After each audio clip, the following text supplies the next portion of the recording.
It may not solve Nigeria's fuel supply woes, but it is cheering to hear that the Port-Harcourt Refinery will soon begin operation. The Public Relations Officer of the Independent Marketer Association of Nigeria, Ukadike Chinedu, said the refinery may begin operations by the end of July. It is expected to produce 210,000 barrels of refined oil per day. You know, cheering news. Yeah, cheering news, but my worry is who is giving the message? Who is the messenger? The messenger is not an insider. So I take it with a pinch of salt because the details he's giving us, or what he has given us, does not address the details where we've had this delay and delay and delay.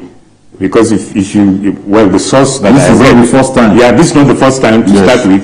And then there's the issue of when I was reading up one of the news reports, it said that they were waiting for approvals about some of the nuclear-related things they use in the refinery, something of that sort, and that has to do with international bodies giving that approval. So I take it with a pinch of salt, because when are they going to get the approvals for the use of those nuclear-related things in the refinery? And we know the politics of refineries in Nigeria. That is what has brought us grounded our refineries. And are there people who are happy or would be happy that our refineries are picking up? Certainly not. There are people who prefer that they are the ones who control taking the crude out, refining and bringing back and whatever, and they don't. It's like your generator cartel.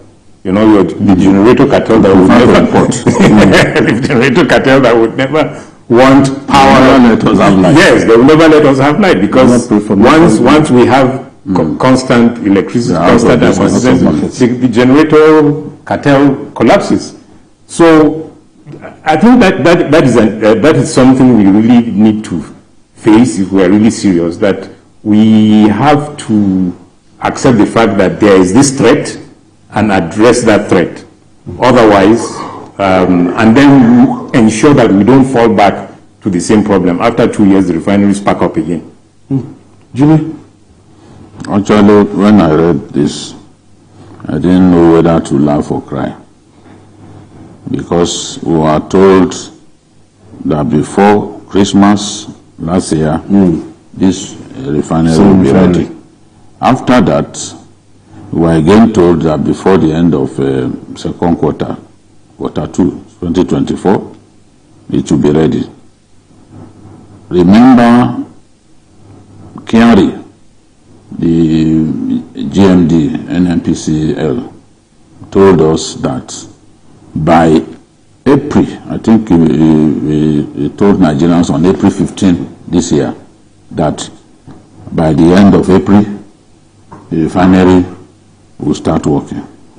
Then the Minister of Petroleum, Oil, Henrique Lopobri, told us in December that the mechanical and flare start-off of the refinery had been completed.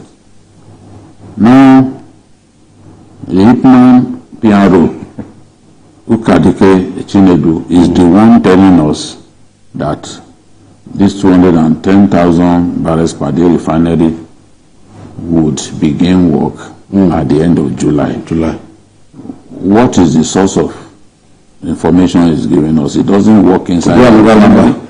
It's not a staff of NNPC. He could well be telling us what he was told.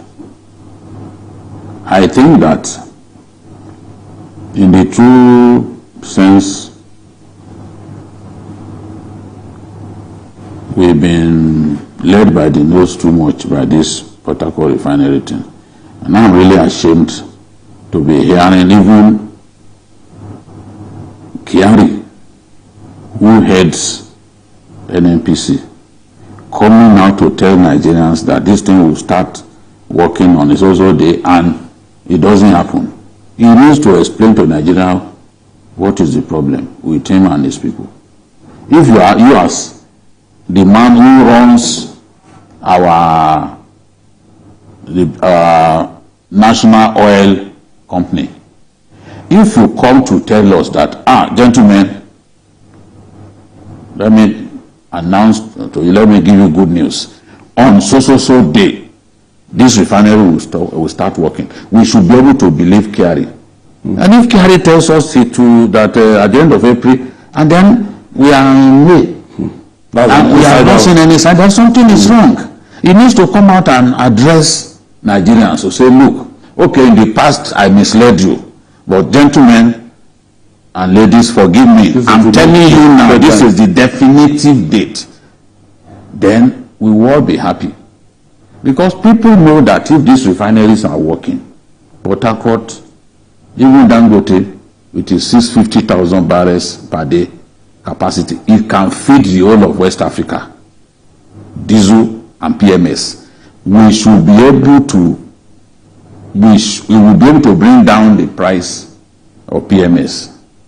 Because a country that is spending, I was looking at, I think 6.2 trillion, 6.2 trillion annually for refining, and more than $4 billion on simply, importing refined crude, that is petrol. We will be able to save money, even Forex. We'll have more Forex to push into the foreign exchange market. If the 4 billion plus that we are spending every year, we don't have to spend it. The 6.2 trillion that we are spending, the 600 billion that we are spending every month to import, we have to help our nation. If there are saboteurs inside NNPC, making sure that we continue to import, Holy Ghost fire, you have a job to do.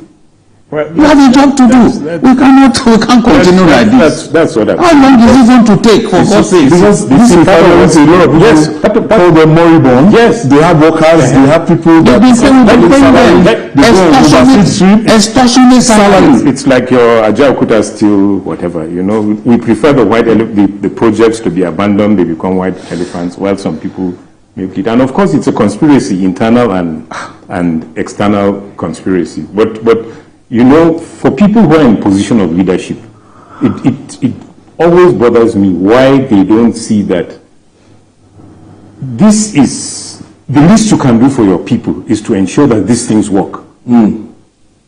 This is a blessing for your people. Why do you want the foreign refineries to be the ones benefiting? You take the crude, all the byproducts from the crude, we don't get them back. You know, that's another thing. We take it and refine and we just get the basic things that we want. All the byproducts, all the products that want to be churned out. So meanwhile, if we refine here, I mean, it's the economy. The economy is going to benefit in so many ways because of the various byproducts that come from the refining process. So it's always like I always tell my students when we talk about international communication, I tell them, go and look at the process of refining crude and the byproducts. And they come back the next day and they are like, is this what is happening to our country? And I say, well, that hundreds. Even most Nigerians know that this is what happens. Nigerians would revolt. Look at all the byproducts. You take these things abroad, you supplement the refineries and the industries.